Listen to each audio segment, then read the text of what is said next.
people, but I'll take two. Put us on social media, and we're going to record it. Bobby couldn't make it today, but she'll listen to the recording. Okay, so we are in Parashat Shlach. And I think it's no coincidence that we're in this parsha. I'm going to do a quick overview. Martha, are you with us? Because I saw Martha a minute ago. Just want to make sure she's still, I don't see her. I guess she got off. Let me just see. Participants. No, I don't see her. Okay. So, Taito, I guess we're live, yeah? We're live. So, Parashat Shlach it's not a coincidence that we're reading it now, you know? Oh, someone came back. Okay, Martha is joining us. I forgot where is Martha from. Is she the one from College Station? Martha, are you with us?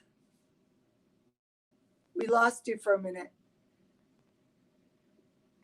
Okay. My computer froze. Oh, no problem. Martha, remind me, I'm like so bad with like where everyone is from. So Yocheved is from Isreal, originally Houston, and you're the one. I'm in College Station. You're in College Station. That's what I thought. Okay. I hear it's raining a lot for you guys, yeah? There's been a lot of rain. We're having a major heat wave Every day last week. in Jerusalem. I'm not in Jerusalem. I'm in Beit Shemesh. It's like a valley. I don't know, Yocheved, what it's like for you, but today we were in 100 degrees here. It was horrible. It was hot, and Yeah. I was walking around in the heat. Hot. I know. I'm like, oh, I'm exhausted from walking. So I was thinking that it's just so interesting how the parashot seem to match kind of like what we're going through in life, you know? It's like last week it was Behalotcha, and to be a lamplighter, and we needed that, right? Because we had just gotten out of a war, and there's so much, we were feeling down. Now this week's parsha is called Parashat Shlach. I mean, in Hebrew means send, lishloach, shlichim, messengers. So I'm going to do a quick overview, and we'll see how it ties in a lot to like the news and what's happening. Moshe sends out the 12 spies. Did he want to send out the 12 spies? Not really, right? But they had come to him and they demanded it, right? So Hashem says, okay, shlach lecha, take 12, from each tribe representative, and they'll go to the land of Canaan.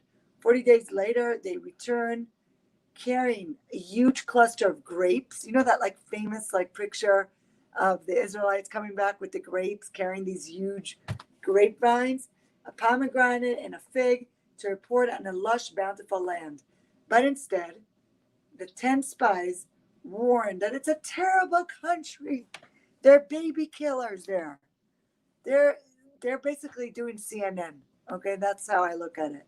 Okay, gaslighters, not lamplighters, gaslighters. It's crazy. The inhabitants, they're giants and they're warriors and they're more powerful than us. And they eat the land eats its own people, right? But Yoshua and Caleb, the other two spies who were righteous, insist that the land can be conquered and God, as God has commanded. So they're telling everybody. Andrea just joined us. They're calming everybody down and say, don't listen to the doom and gloom of the spies, of the 10 spies. We're telling you this is an incredible land. What a beautiful land. And the people weep and they rather return to Egypt. Who does that remind you of? And God decrees that Israel's entry into the land shall be delayed for 40 years. The whole entry now into Israel gets delayed, during which time that entire generation will die out in the desert because they weren't. Oh, no problem, Andrea. Happy that you joined us. And they, during that time, basically, that generation dies out because they don't merit to come into the land. And a group of remorseful Jews storm the mountain on the border of the land and are routed by the Amalekites and the Canaanites. The laws of the Nesachim, the meal, wine, and oil offerings, are related in this week's parsha. They're given in this week's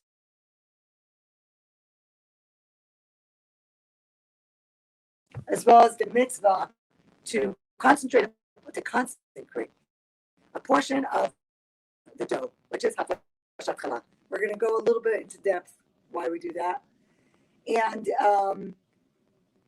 a man violates the Shabbat by gathering sticks and he is put to death. God instructs to place fringes, tzitzis, right, to have tzitzis on the four corners of the garments so that we should remember to fulfill the mitzvot, the divine commandments. So it's a loaded parsha. We're starting with the spies and we're ending with the commandments. We're hearing about the violation of Shabbat, and we have to keep Shabbat, the nesachim, the meal offerings, the hafrashas challah, taking challah, and tzitzis. And that we should remember to always put these fringes. Women are not obligated to do so, to fill the mitzvot. And this is a reminder for us that Hashem is running the world, that He controls all four corners of the world, meaning the whole thing. God is all there is, and all there is God. And that's what tzitzit is about. So why are women not obligated to wear it? Because women are naturally inclined to feel that connection. We don't need, so to say, the outside reminders to remind us that, remember Hashem is running the world. We're cooking and something burns, like, oh, God, please help me. Hashem, please make this challah come out good. Hashem, please let it be a tasty meal for my family, for the honor of Shabbat, So we're naturally just inclined that way. And now we're going to start with the story of the spies. And it's very disturbing because remember that these are the head of the tribes. And we actually, 2 weeks ago in the Parsha, we actually compliment them that they did this awesome thing, that they all brought the same gift to the Mishkan in order not to create jealousy between the different tribes, right? And they were giants. The heads of the tribes were like very honorable, very respectful, very knowledgeable people. These are people that saw the splitting of the sea. They saw the Torah been given on Mount Sinai. So how is it that they could go now into the land of Israel, the land that's really the gift? Like the marriage took place Shavuot, and God gave them the Torah, and the ceremony takes place between them. And the gift, so to say, that the groom is giving the bride is Eretz Israel. It's literally the diamond ring that she deserves, and he loves her, and he's going to buy her a house and a very beautiful place. 1 second, we lost someone. Okay, Rosalie's coming in. So Eretz Israel is the gift that God, so to say, in the analogy of the husband and wife, it's like the first house that the husband buys his wife. Can you imagine like a husband worked really, really hard and he buys his wife this gorgeous house, and especially like it has like this beautiful view, and she looks at it and she's like, oh, I'm not so sure I want to live in this house. I'm going to send people to check to see if this is right for me. I want to make sure this place is befitting me. And then her family comes back with bad report, and they're talking to her, so to say, against her husband, saying, your husband's not such a great romantic guy, responsible, taking care of you, giving you the best of the best. He's giving you a house that, you could just see the ocean from it. You can't see oceans and mountains.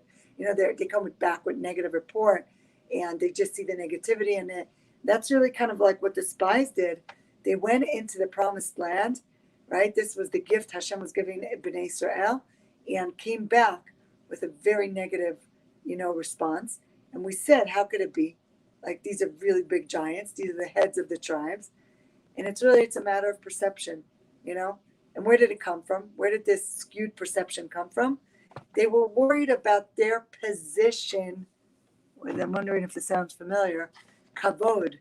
It was about their glory, their honor. They were like, when we go into Israel, are we going to be as important as we are here in the desert? We have a role where we're the heads of the tribes. Now, when we go to Israel, what's going to happen? Is this going to be the same hierarchy? Are we going to have the same salaries? Are we going to have the same position? So they were very negative to begin with. So when you're negative to begin with, the perception of everything they saw came through the prism of actually the negativity. So when we put on red glass sunglasses, everything seems to have a little bit of a red tint. That's what happened to the 10 spies. Because it's hard to understand, how could it be that these big Torah scholars totally changed, you know? Just to tell you that perception is very dangerous, but it's also very incredible and very amazing. Like if we have negative perception, we could actually destroy things. And we have positive perception, there's no end to what you could do with positive perception. So I'm going to connect this a little bit to like actualia, as they say, like relevance, like what's happening right now is like the world has an agenda, you know, and double standards towards Israel, right? So even though we have been attacked in a war we didn't ask for, 4,000 missiles, and by the grace of God, we have a good missile defense system. It's not 100%, it's not 100%. It's not foolproof, but 80, 90%. So we did lose people. We definitely have a lot of anxiety and emotional challenges right now all over Israel, you know. People went through a war, 11 days of bombardment. But the world, instead of looking at us as being the victim, which we are, right? And we're not even asking the world to see us as a victim, but we're asking the world just be fair, that we had to defend ourselves. We had no choice. And we tried as hard as we can not to target civilians. But remember, where they're launching missiles from is purposely from civilian areas. So we tried, we call it knocking on the door system, where they got leaflets and flyers and phone calls, letting them know we were going to destroy places. So of course, when you're looking at CNN and CBS and all that, you're seeing scenes of Gaza destroyed and rubble, and it looks horrible. And you know what? The finger should be pointed at Hamas. What a terrible double war crime they committed. Not only they destroyed their own city, right?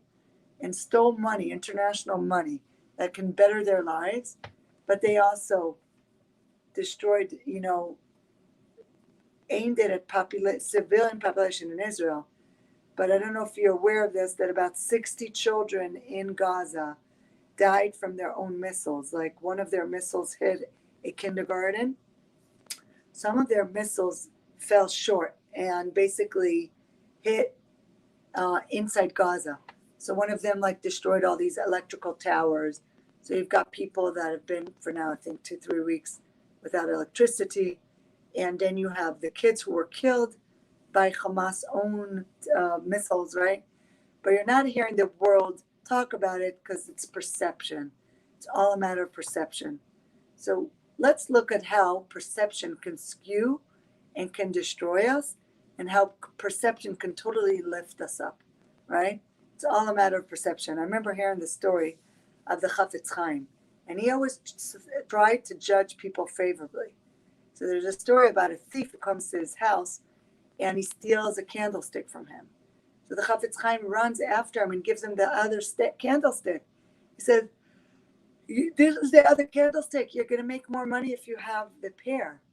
You need this obviously more than I do. You must be so desperate to steal that you actually need this."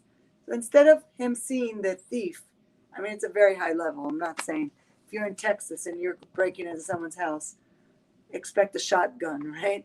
But here was the Chafetz Chaim, who's viewing the situation, and he's running after the guy. No. Here, take more. What else can I give you? I understand you're in dire position. You need help, right? Because it's a matter of perception. Chafetz Chaim didn't see himself as a victim. He always tried to be on the lookout for others. Like, what do others need? And this guy must need something, right? So we will see how perception completely changed the story. So God created a very interesting scenario. When the spies went into Israel, he wanted to, so these were very strong looking, very noble looking guys. So now they're going to come and they're going to scout the land. There was a rumor already that the Israelites are coming, right? So inhabitants of the land already knew that Israel was coming. So Now they're going to come, these 12 spies, and they could be spotted really easily. So Hashem did an Hashem did an, I was in the heat too much today. I'm like, I think I semi-dehydrated. Baruch atah Adonai Eloheinu melech haolam she'akol nהיה bidvaro. So he created a situation that there would be a lot of funerals that took place in Israel at the time. And there would be all these funerals of very important people. So now the scouts, the spies, would blend into society and they wouldn't be as noticeable. And of course, you know what the spies said? This is a land that destroys its inhabitants, you know. People just die there. There's giants who are going to destroy us. You'll never be able to conquer this land.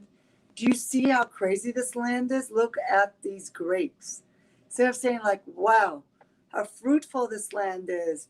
Look at the grapes, look at the figs. They're saying, can you imagine the grapes of this big? Can you imagine how big the people are? Right? Same scenario.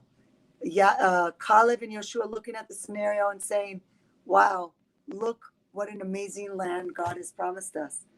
How sweet and delicious and fruitful it's going to be. So they turned the story around. Said there's funerals going around. People just die there. Terrible wars. We go into that land, we're all going to die, you know? So, you know, those people that like just see the end of the world. They never see like something positive that's going to happen. I remember my father-in-law was telling me a story when my husband was like 7, 8 years old. They were on a road trip with the family and they saw, like someone saw on the side of the road, peanut brittle. So he's like, I want peanut brittle, I want peanut brittle. He said, the next stop, we'll get the peanut brittle. We can't stop right now. So the whole road time he was saying, there's not going to be any peanut brittle when we get to the next stop, you know. There won't be any peanut brittle. So there's people who focus on what there's not going to be. In the end, it was peanut brittle, but the whole time he was miserable, you know. So he will, sometimes when my kids do that and they start whining and crying, he'll tell them the story and he says, are you focusing on that peanut brittle that's not going to be there or on the many peanut brittles that are going to wait for you there, right? So they were definitely looking at the lacking and not forget the lacking, they totally twisted the story. And you'll see that right now in the news. Like the story about Israel has completely gotten reversed, turned around. We were the oppressors, and it's completely obviously, we all know the truth. We were attacked. We were the victims. We tried so carefully to defend ourselves with as least casualties as we can, right? But again, perception of the world is perception. And when you have bad perception, everything is okay. Meaning you could lie, you could exaggerate, you could turn the story around, you could make up stories too. Like there was a thing now in the New York Times where they were showing pictures of kids who already died in the last war with Israel in 2013. Okay? So they were using the same pictures, recycling pictures of kids apparently that were killed twice. Apparently you can die twice, according to Hamas. So how is it cool? How is the New York Times willing to put up with that? Because they're not fact-checking this, okay? Because it's not important for them. The important thing for them is to put out a narrative out there that we're bad. So they don't really have to do too much checking into it because they've already made up their mind of what really happened when it didn't, right? Because I lived here and I know what really happened. And they completely turned around the story. I think what we need to learn from this is so important that our perception can be skewed and can really mess up our life, you know? And when we have a perception that is skewed, like if we view Torah u'mitzvot, you know, observation of observing the Torah and the mitzvot as a burden, or if we're viewing doing kind deeds as a burden, or if we view interaction with our family and our community as a burden, then we're actually going to experience it that way. It's just how it works, you know? There's an energy, a karmic energy that you put out there and it meets you, okay? It's just amazing. And the minute you're willing to change the glasses, so let's say you're having a down day and you're noticing things are not going the way you expected. By the way, big key for negative perception is expectations. Don't have too much expectations, right? I expect that this will happen. I expect that this person will behave like this. I expect that I should behave a certain way. I expect me not to eat the junk, and I expect that I should be losing 5 pounds by now in a week from now, and it's not happening, right? So all these things spiral us into like some kind of negative talk, negative perception that leads us to like negative consciousness, leads us to negative thought, lead us to negative mood, and the mood brings us down. And then that karmic energy only attracts the same. So then we actually do attract into our life negativity. So if things are not going our way, we have to stop, because it's like we're under hypnosis, and ask ourselves, am I wearing the red glasses again? Am I viewing this with the best possible optimal perception possible? You know? And if the answer is no, right? If there's negativity, if there's any limiting thoughts that are holding you back, so you're not married to them. Is there a reason to hold on to them? Usually not. Who would you be without holding on to those limitations? Probably a much happier person, right? And you don't even have to do so much to change a negative perception.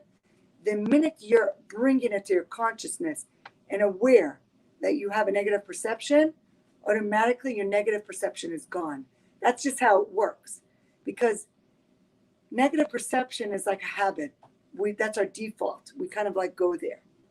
So when we bring it back to consciousness, we have broken the pattern of hypnosis that we're in, okay? And then we could be more open to changing the glasses and seeing it, so to say, like I'm going to use here because I like props. So I'm viewing the world now from a different, how do I look in reading glasses? I look old, yeah? I started having to use reading glasses.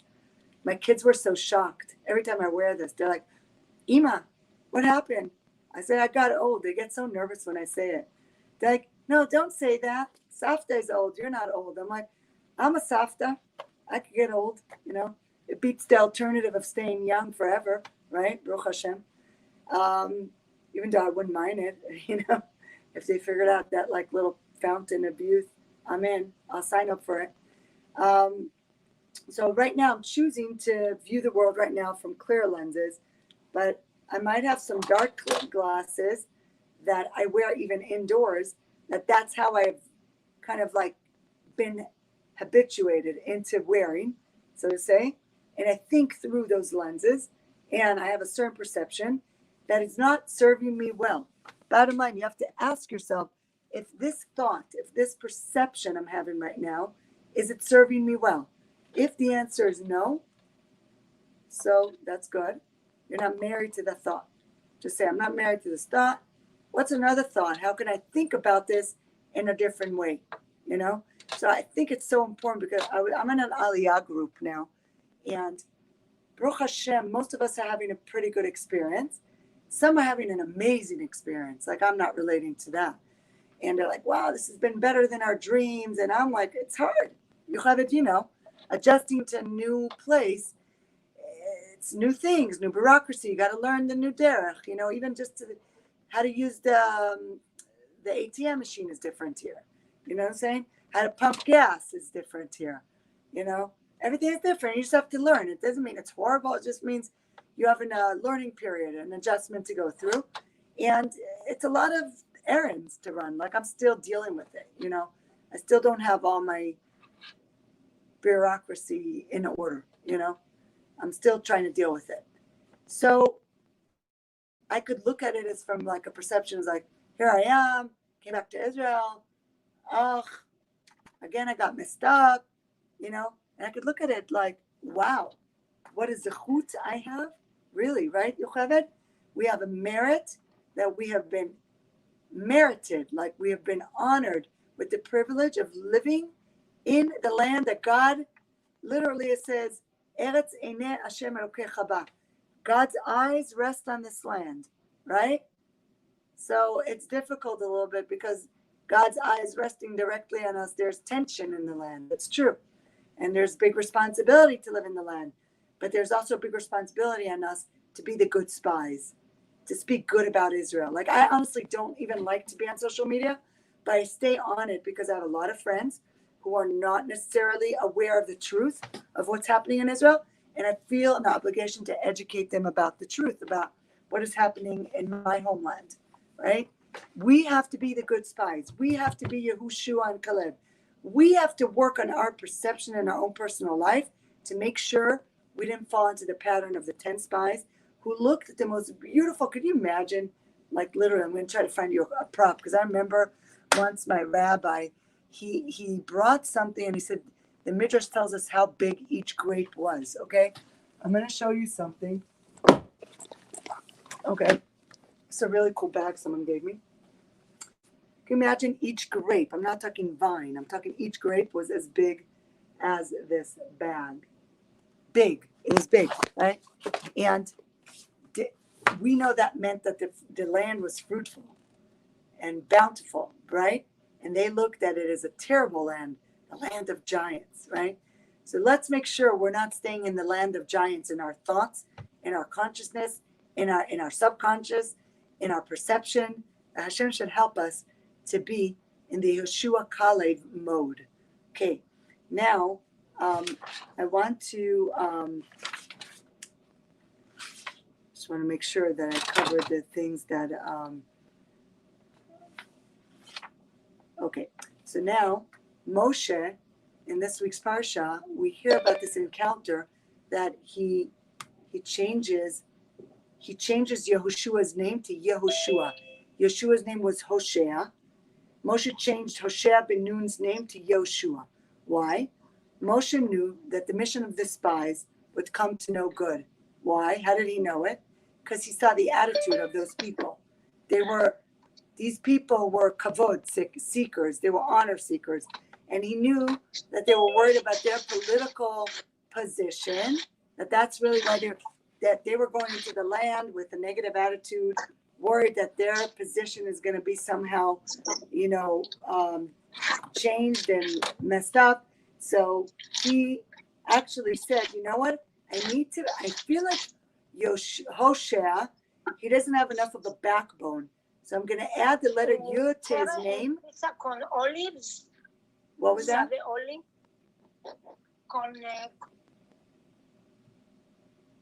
Wait.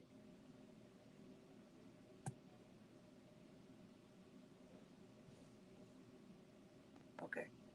Chana? יפה, את שומעת אותי? We're good? Okay. So, סליחה, שמעתם אותי מדברת? כן, זה בסדר, אני פשוט שמתי אותך במיוט. No worries.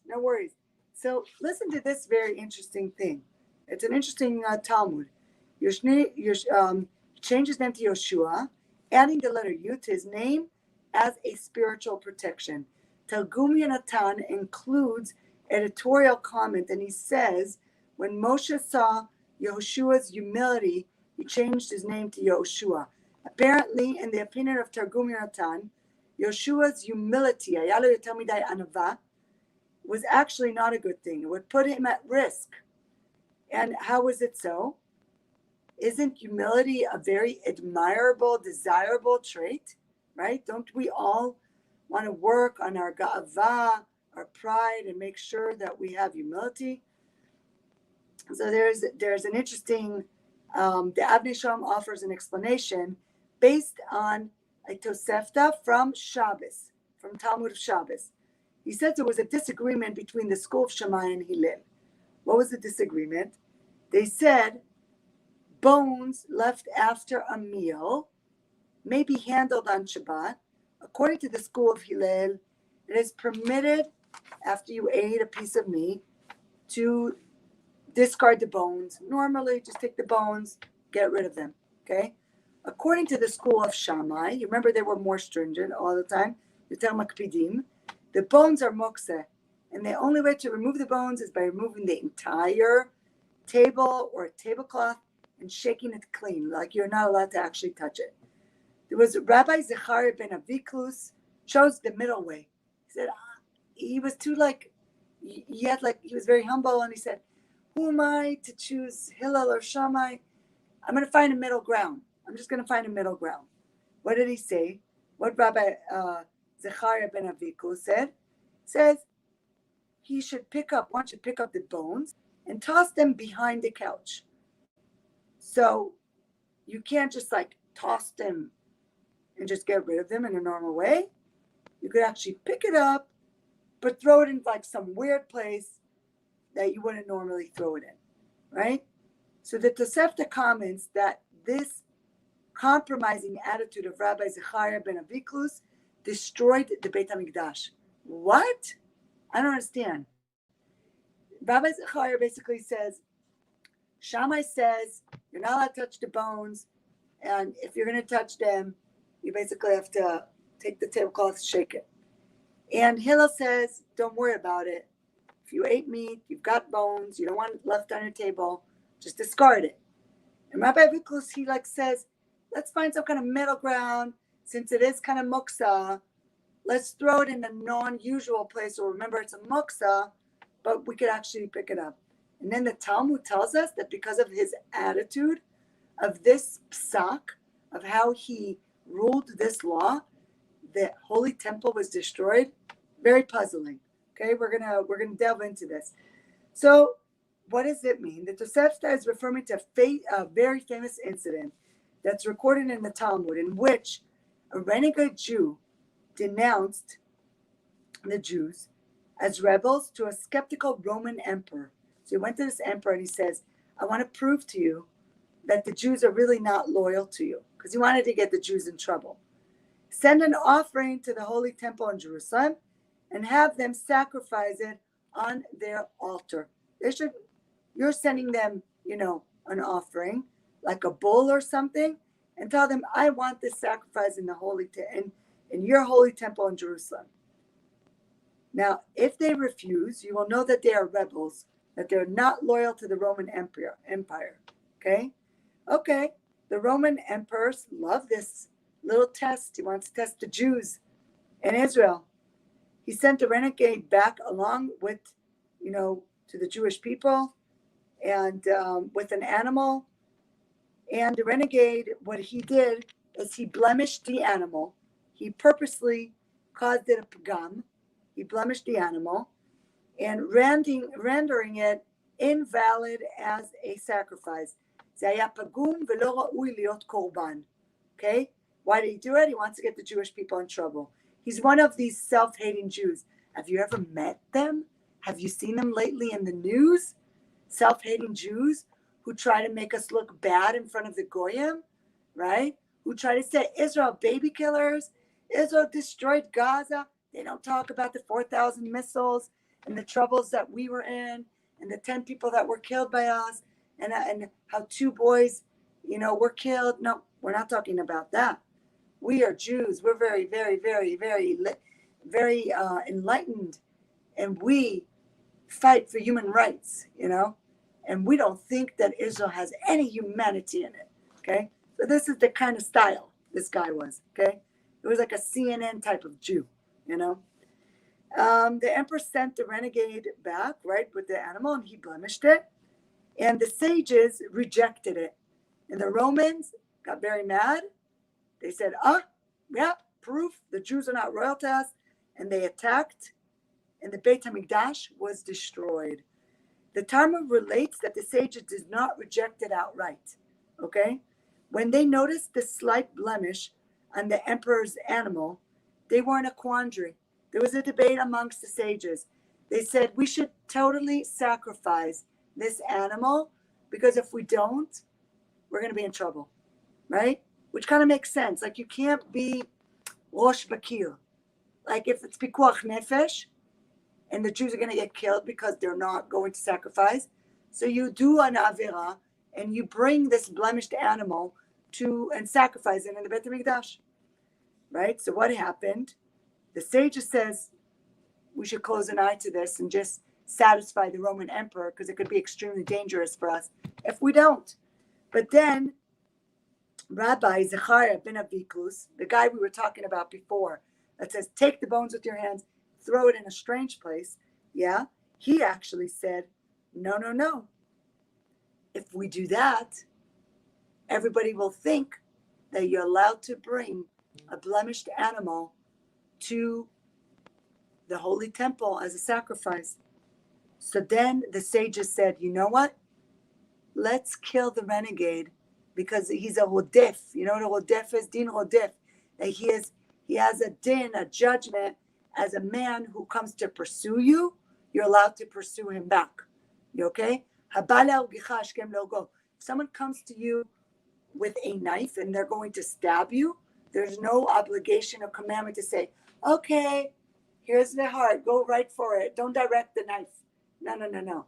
You have a knife, you attack back. You have an obligation to defend yourself, defend your children, okay? Like what we did right now in the last war in Gaza. They were attacking our citizens, our kids, our women, our children. We have to defend our families, right? That's our obligation. That's our responsibility. What did Rabbi Aviku said? No. We can't. He was the posek of that generation.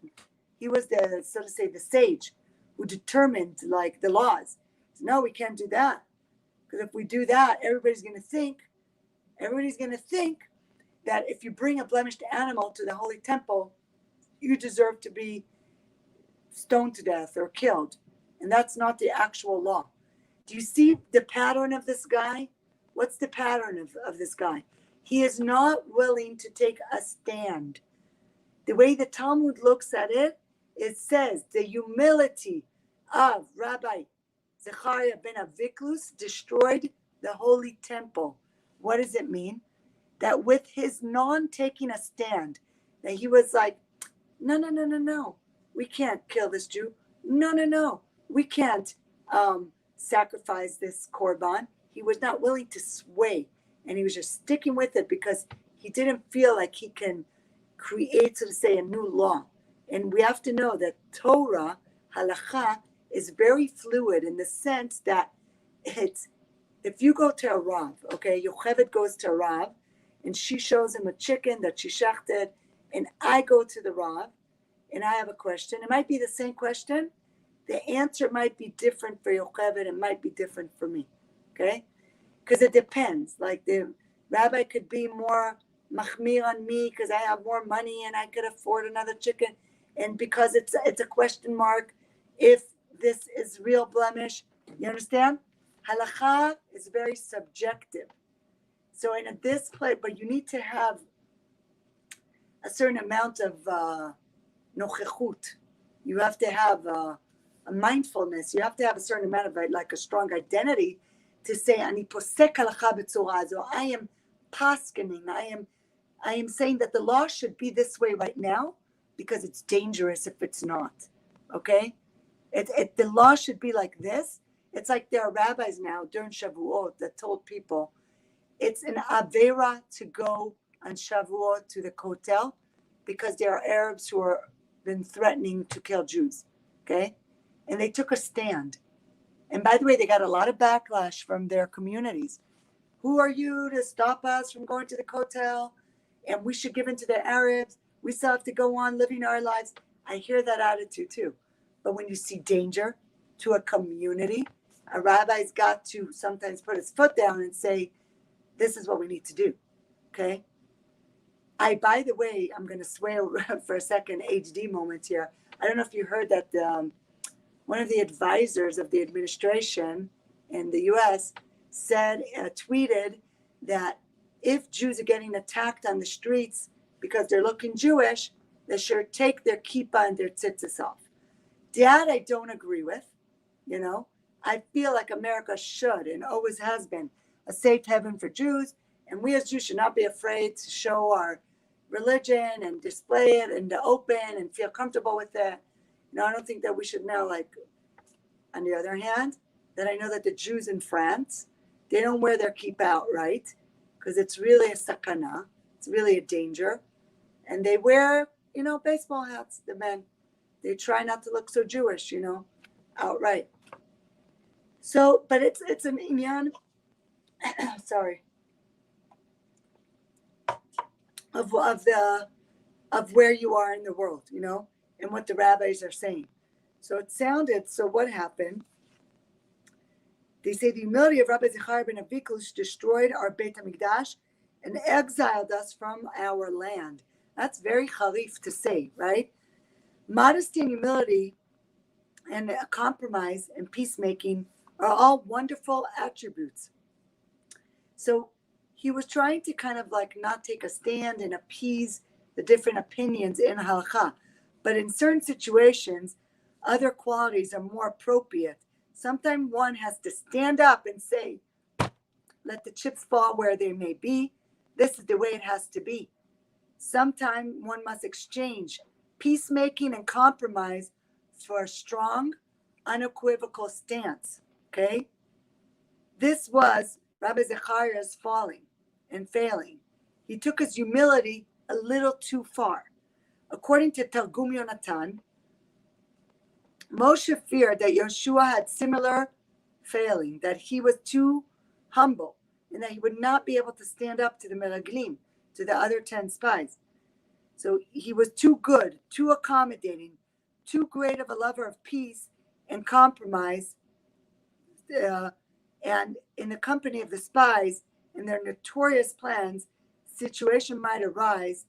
The compromise would be impossible. Did Yeshua have the tough backbone to be strong and resolute when that was required? Moshe wasn't sure about that. Okay? Therefore, he added the letter Yud to Yeshua's name to reinforce his courage, fortitude, to give him the ability to stand alone against the plot of the spies. And I think that as Jewish people right now, we are standing alone against the whole world. Kifsa v'shivim ze'evim. We're literally a lamb among 70 tough wolves, tough nations around us. And we've got to take a stand. And as much as the world did not like the actions that we took in the last miftzah, the last war that took place, 11 days with the Gaza conflict, we had to take that stand. Say, this is our land, these are our people, and if you shoot missiles to Jerusalem and to the center of Israel and to God and to the border of Gaza, we will destroy. And I think that it's really important that we did that, because there's no respect in the Middle East when you become a carpet. And I think we have allowed for the last 20 years way too many missiles coming to the south. I think we let it go too long, right? And I think that our tikkun is not to be the compromisers. Our tikkun is to be the strong ones. Our tikkun, I said something and I said it last week, and some people don't like that I say it, okay? And take it with the gist of it. It's not literal. But I think the world likes Jews walking silently to gas chambers. They prefer us that way, right? But our tikkun is to stand up, is to take action, is to be loud, is to make sure that our rights are preserved, And I'm not saying more than we deserve, just basic needs. You let us live, we let you live. That's just because in our inner nature, we seek peace. Now, one second. I'm just something very interesting. We're going to go from Yoshua, going back to the Meraglim. It's interesting that the parasha of tzitzit, the fringes that you have to tie around if you're wearing a garment with 4 corners, you have to have tzitzit. First of all, what is tzitzit? What is the purpose of it? So in the olden days, the tzitzit, some people actually do it now, had one of the fringes was actually light blue, tchelet. And that is to remind ourselves that Hashem is ruling and controlling all 4 corners of the world, including what is happening right now in the news, including Wall Street, including America, including Gaza, including everything. It's a big chess game that God is controlling, okay? So don't despair. When you look at the news and say, seems devastating, Hashem knows what he's doing, okay? Trust Hashem, he has a good plan for us. Hashem has a good plan for me. Say it to yourself every morning. If you find like your emunah is going down, just say, Hashem has a good plan for me. If you're worried about your kids, Hashem has a good plan for my kids. You're worried about your nation, your community, Hashem has a good plan for our nation, for our community. It's part of divine plan, what's happening right now. But when we look at the tzitzit, it's there to remind us that Hashem is running the world, that all there is God. God is all there is. And in the olden days, when we had petil techelet, when there was one of the garments was actually, the fringes was actually light blue, the commentators tell us, reminds us of the sky, and the sky reminds us of the throne of glory, and it's supposed to take us into a different perception. So that's why, by the way, tzitzit is samuch leparashat meraglim. It comes together with the same parsha of the meraglim. It's interesting, right? Because you're like, if you've written like a story, okay, and you're reading the Rashi Prakim, you're reading like the outline of this parsha, things don't seem to kind of be connected to one another. Like we're talking about the story of the spies, and they come back with a bad report, and then it talks about, the Amalekites, and then it talks about the meal offering, and it talks about challah, it talks about tzitzis. So the connection between the meraglim and tzitzit is the antidote to negative perception. So meraglim had negative perception, which totally spiraled him down to look at all the beautiful gifts that Hashem gave in Eretz Israel as terrible, as disastrous. Tzitzit does the opposite of that. It's actually putting on rosy, sunny glasses that let you view the world through rosy glasses. Why? Because when you look at tzitzit, you know that Hashem is controlling everything. And when you really let go, there's no more stress. When you really let go, there's no more fear. When you really let go, there's no more anxiety. Okay? So tzitzit, so if you get depressed or you get overwhelmed, you don't have tzitzit maybe, look at your husband's pair of tzitzit. Yeah, or, look at it mezuzah, because that's also same idea. You're going to kiss the mezuzah, the Shema is in there, and it's there to remind us, Hashem Echad, He's in control, He's ruling the world. It's not about you, it's about Him. He has a good plan for us, okay? All these things are there to help us break out of the hypnosis that we're in. Because when you're living your daily life, you fall into like an hypnotic state. We do things out of habit. We don't even know what we're doing. Like literally, it's interesting. Lately, I've noticed this already for a few years, but like I have certain interaction with my kids that I said to myself, I'm not going to be like that with my kids. And I find that I'm doing some things that my parents did, that certain, let's say a comment, and then I'm actually doing that with my kids, but it's because it's a habit. My mother said that to me. Now I'm saying that to my kids. And then I question it, and my mother questions it, and then we could break the pattern, right? There's also a lot of wonderful things that I got from my mom, right? That I don't want to change. But when I'm talking about things that we don't think about, habits that we have, that we didn't even necessarily get from our parents. It's something we developed because of life, So we're under some kind of hypnosis, and we're just thinking negatively. We're used to looking at what we don't have. We're used to focusing on the lack. We're used to focusing on the lack of others, or the lack in our life, or the lack of what Hashem has not given this world. We're just used to focusing on chetzi harek shel hakos, right? On the empty part of the cup. That's what we're focusing on. There comes the tzitzis, and it's there to break that pattern. Take us out of our hypnosis and say, whoa, wait a minute. You're wearing a garment, 4 corners. You're not in control. Hashem's in control. Gotta let go, right? Women, we're not chayav, right? Because we have this inner kind of mechanism that balances us, right? And we know we're not in control because we have so many weird things that happen to us. Like our cycles are so, as we say, loony, the lunar cycle. We know that we're not in control, right? That there's so much that controls us, and we're more naturally, intrinsically connected like that, intuitively connected to the Almighty, to understanding that I don't have so much control, right? What I have control about is my actions, my choices, in my perception. And really this parsha is all about perception. And we're going to develop one more point from this parsha, which is the challah, hafrashat challah. And the hafrashat challah has been, by the way, I just want to let you guys know, if my sister, as I'm teaching and I'm dedicating the class to her complete refuah shlema, to Malka Shulamit Bat Heni. I'm very close with all my sisters, but she's close to me in age. So we're very, very close. And she has been to Texas many times when Alicia was sick, and she helped me a lot. And she was diagnosed a few months ago with, thank God, very, very early pre-cancer in her breast. And there was debate to remove it, not remove it. And then the doctors felt that it was safe for her to remove it. So she had surgery now.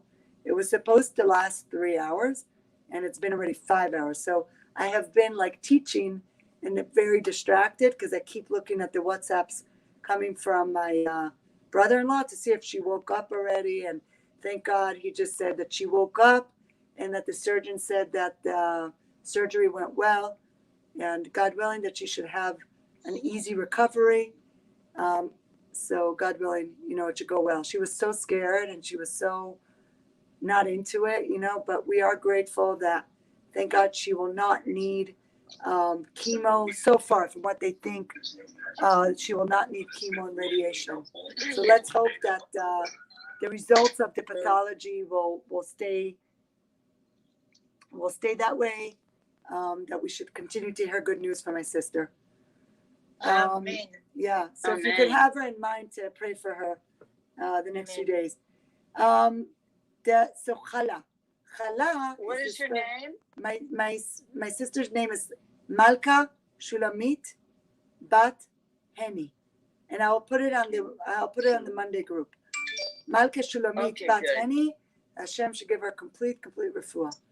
She is like the most amazing person in the whole world. Not just because she's my sister, just because even if you met her, you would think that way.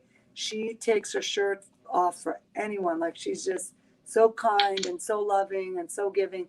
So what's hard for her is that they said 6 weeks recovery, and it's very hard for her to be in a position that she has to accept and take. And we are so grateful that we are here and that we could help. And, God willing, she should, recover and without any infections and complications, and it should all be good. Baruch Hashem, Bezrat Hashem. So challah is that special bread that we eat on Shabbat. And it's interesting, we eat it on Shabbat, but it's called challah, milishon chol, which is mundane. Isn't that interesting? Wouldn't you think that the Shabbat bread should be called kedusha, right?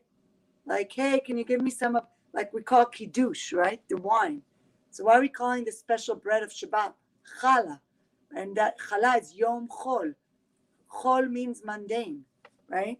And then we take a piece of the dough and we separate the challah. It's called hafrashat challah. And in this parsha it talks about this. When you have dough, you have to take a certain amount away before you're going to bake the challah. Say a blessing, harezu challah, and a special blessing that you say for hafrashat challah.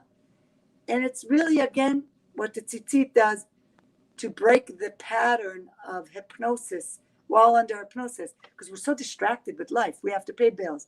We got to go to doctors. We got to do things, right? So it's very easy to forget that we are souls, right, that have bodies, right?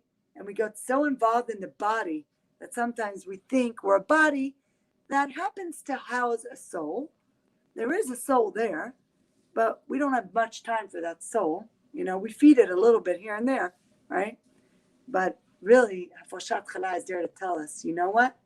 Everything in this world, how mundane it is, it's really ordained. Everything, and this is the beauty of this world. Hashem gave us an imperfect world for us to be part of it, for us to perfect it, for us to be co-creators with Him, to take it, to elevate the mundane and make it ordained. That's what challah is about.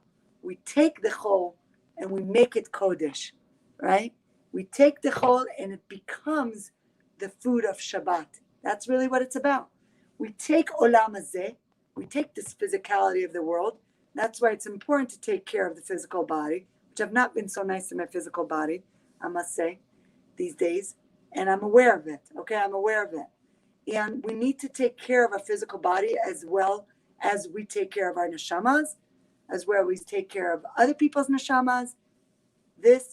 We cannot do our job and our task and our ye'ud and our mission of this world if our bodies are not capable to house the soul. So the soul and the body are in a marriage. It's a marriage, it really is a marriage. It's like a challah, it's a braid, and we're intertwined with one another. And you can't have one without the other. You really can't. So the challah is the bread of Shabbat because it's the chol that becomes holy. We're constantly involved as Jews in taking anything we come in contact with can become spiritual. Really, really, really, there is no such thing as mundane. It's an illusion. Okay, to us, it might seem like mundane. Like I have now a cup of water. I just said a blessing over it. So I acknowledge God's name in the world. God sustains us and brings water, right? Some places in the world, they don't have water, right? So really, in effect, everything that surrounds us has the amazing opportunity to bring God's name into the world, to show God's glory, right? With everything mundane, we have the ability to uncover the layers to make it divine. So challah is something so special and so spiritual that it kind of became, there's a renaissance now.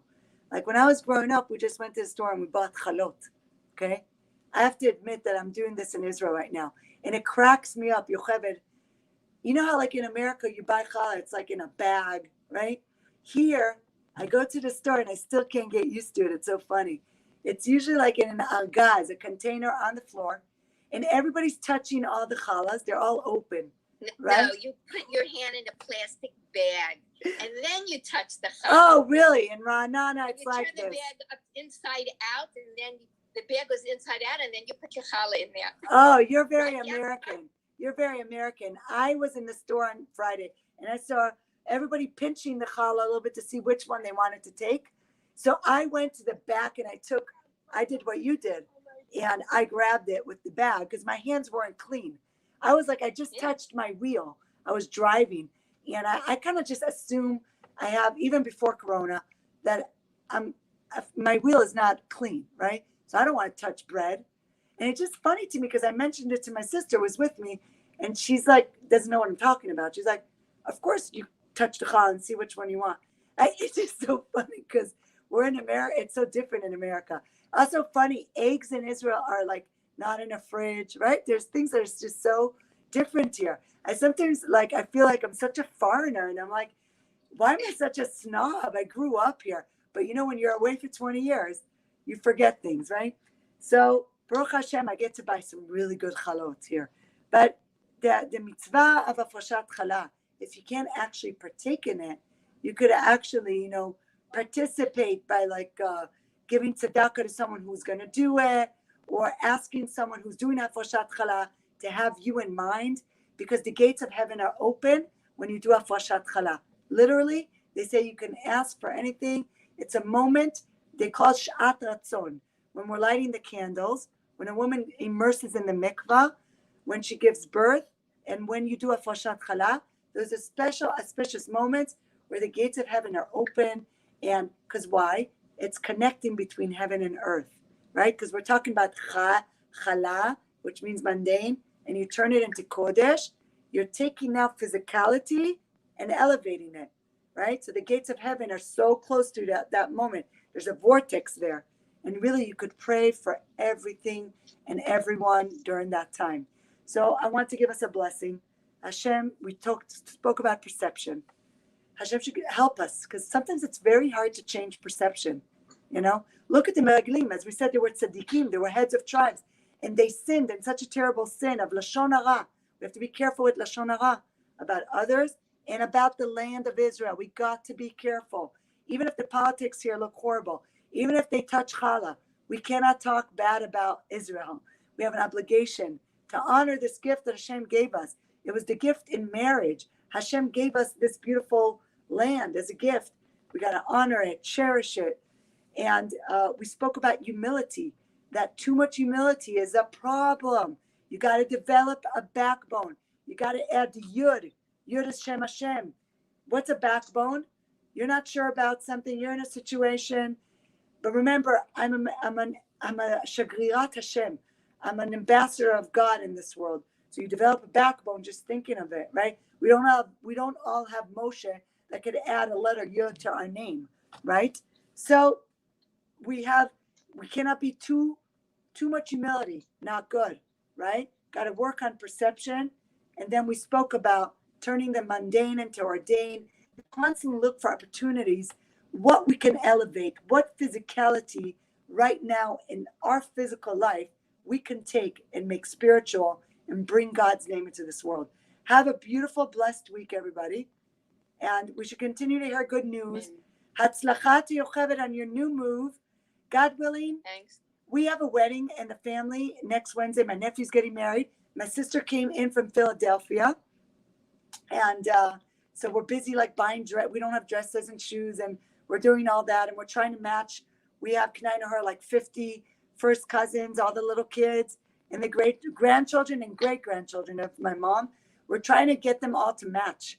So we've been like shopping, and I'm so crazy busy. But Yocheved, I really want to see you, and would love to join your Chanukah Beit when you have one. Bezrat Hashem. I'll volunteer my husband to come and help you to do that special kovea mezuzah when in your new home. Should have a lot of bracha and atzlacha there. And I'm serious. We have a car. We'll come to Ra'anana bli neder. Want to come visit you. And Chana, how are you doing? I don't understand. Yocheved is moving to Ra'anana? Ken. Yes. Oh, מזל טוב. מתי? 16 ביוני, קניתי דירה. קיבלתי מפתחות היום. איזה כיף. מזל טוב. כן. Yeah. את לא חוזרת ממוצא? מה? כן, אני עושה קצת פה, קצת שם, קצת פה. שני מקומות. כן, היא מוכרת את הבית I של... have the cake, the cherry, and the eat it. I'll eat it. Hey, why not, Yocheved? And you should have a lot of mazel. Yeah, until I can't do it anymore. Right now, I'll do it. Yeah. Ah. איזה יופי.